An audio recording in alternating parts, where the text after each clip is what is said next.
Bonjour à toutes et à toutes, bienvenue sur cette nouvelle vidéo d'actualité foot. On commence avec les barrages de la Coupe du Monde 2022 en Afrique. En effet, le tirage au sort a été effectué ce samedi 22 janvier et voici les 5 affiches de barrage qui donnera enfin les 5 représentants d'Afrique de la Coupe du Monde du Qatar 2022. On aura le Mali qui fera face à la RD Congo, le Cameroun à l'Algérie, le Ghana au Nigeria, le RD Congo au Maroc. On aura un match de choc avec le Sénégal et l'Égypte.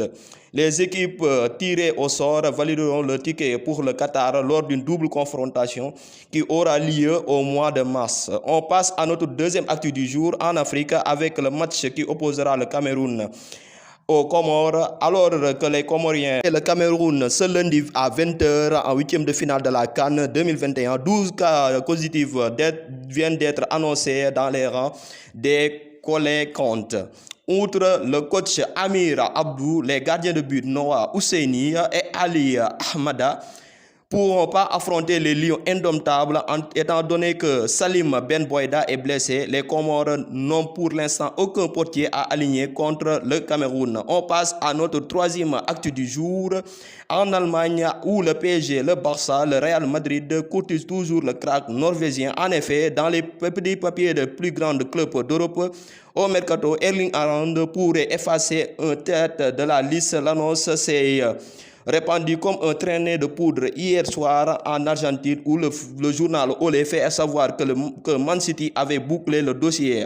Julian Alvarez, pépite argentine de 21 ans qui évolue actuellement à River Plate, ou pourrait même finir par se prononcer comme un crack en devenir. Olé fait savoir que le recrue du joueur ferait éloigner Haaland à Man City à laisser entendre le programme ibérique est-il désormais plus proche de l'Espagne. Si le PSG n'aurait pas dit son dernier mot pour l'attaquant norvégien, le Real Madrid est en train de réunir toutes ces conditions pour conclure son arrivée cet été. On passe à notre quatrième actu du jour en Espagne avec l'SP Barcelone où Laporta, le président du Barça, proche de trouver un nouveau sponsor de maillot juteux alors que le contrat avec Rakuten, un sponsor de maillot, prend fin cet été. Une grosse entreprise technologique est très intéressée pour prendre la suite. Selon Mundo Deportivo, Spotify, la célèbre plateforme de streaming musical, est très intéressée par la capacité du Barça à fidéliser ses fans ainsi que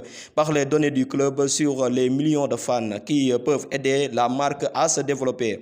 Un contrat avec la firme suédoise pourrait rapporter entre 30 millions et 60 millions d'euros par un an au Barça. Affaire juste à suivre pour le Barça. On passe à notre quatrième actu du jour sur les blessures d'Ansu Fati et sur le cas compliqué d'Ousmane Dembélé où le Xavi Hernandez, l'entraîneur du Barça, était présent lors du traditionnel conférence de presse pour aborder tous les sujets chauds du moment. Le Barça a vécu une semaine mouvementée, élimination en huitième de finale de la Coupe du Roi par l'Atlético Bilbao 3-2. Les Catalans ont aussi perdu Ansu Fati sur blessure. Le jeune espoir récemment revenu d'un pépin a connu une rechute qui pourrait l'éloigner des terrains jusqu'à la fin de saison s'il décide de se faire opérer. En conférence de presse, Xavi est revenu sur la décision difficile à prendre concernant Ansu Fati.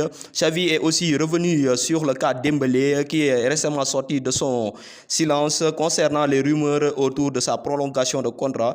Xavi Hernandez s'est montré clair sur le sujet Dembélé en disant que la situation n'a pas changé et dit aussi ce qui l'intéresse, ce sont les résultats, et ajoute-t-il que l'idée est de rendre le Barça plus grand à son niveau qui est le top 5 des plus grands clubs d'Europe. Ce qui met fin à notre tournée d'actualité sportive. Je vous dis à bientôt. N'oubliez pas de liker la vidéo, à vous abonner pour recevoir tous nos vidéos d'actualité foot.